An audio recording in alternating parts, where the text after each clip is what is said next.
कुलहीन मजलिस इत्तेहादुल मुस्लिमीन के सदर बैरिस्टर असदुद्दीन ओवैसी ने मरकजी हुकूमत से मुतालबा किया कि वो गोवा में एक शौहर को दूसरी शादी करने का हक देने वाले कानून को बर्खास्त कर दें।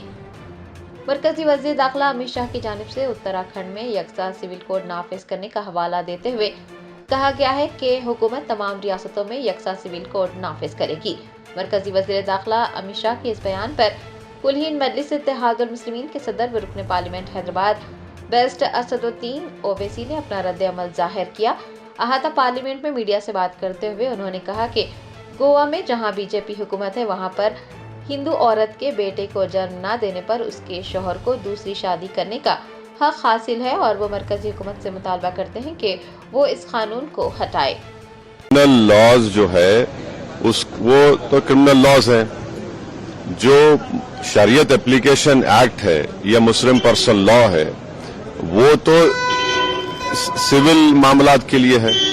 अब अमित शाह देश को बताएं कि जिस स्टेट से वो आते हैं गुजरात से, वहां पर डिस्टर्ब एरियाज एक्ट है। एक हिंदू अपना घर मुसलमान को नहीं बेच सकता, मुसलमान हिंदू को नहीं बेच सकता, और बरसों से चले आ रहा है। वो संविधान का वायलेशन नहीं है। वो गुजरात में और जहां जहां बीजेपी सत्ता में है वहां पर आप कन्वर्जन के खिलाफ कानून बना दिए, जबकि संविधान में right to choice a fundamental right है। आप कौन होते किसी को रोकने के लिए? मजहब तब्दील कोई कर रहा है तो अगर आज बाबा साहब अम्बेडकर जिंदा होते तो उनको कहते हैं लोग कि भाई आप नहीं बदल सकते अपना रिलीजन। जब बाबा साहब अम्बेडकर संविधान बनाए और उन्होंने अपना रिलीजन चेंज किया, आप कौन होते उसके खिलाफ रूल्स कानून बनाने वाले? आपने कानून बना दिया। आपने लव जिहाद के ऊपर कानून बना दिया। बीजेपी जहां जहां सत्ता में है वहां पर संविधान के खिलाफ काम कर रही है। गोवा में बीजेपी की सरकार है, वहां पर कानून यह है कि अगर कोई 25 साल और 30 साल के दरमियान में कोई हिंदू महिला है, वाइफ है, और अगर वो इस उम्र के दरमियान में बेटे को जन्म नहीं देती है तो उसके हस्बैंड को दूसरी शादी करने का राइट है। उसको निकलवाइए।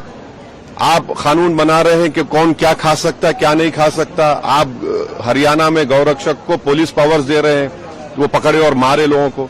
ये संविधान में है क्या? ये तो ये साफ जाहिर होता है कि अमित शाह और बीजेपी में एक डिस्क्रिमिनेटरी उनके पास एक पॉलिसी है मुसलमानों के खिलाफ। और भारत के संविधान में फ्रीडम ऑफ रिलीजन एक फंडामेंटल राइट है। आर्टिकल 26 में रिलीजियस डिनोमिनेशन को इख्तियार है कि अपने मजहबी इदारों कायम करे। तो ये दोनों फंडामेंटल राइट्स का वायलेशन कर रहे हैं।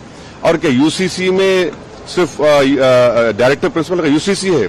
डायरेक्टिव प्रिंसिपल में यह भी लिखा गया कि भारत में इतने रिसोर्सेज सबको बांटा जाए। डायरेक्टिव प्रिंसिपल में भी कि शराब पर पाबंदी आयद कर। हमेशा शराब पर पाबंदी क्यों नहीं आयद करते पूरे देश में? चलिए करिए, क्यों नहीं करते आप?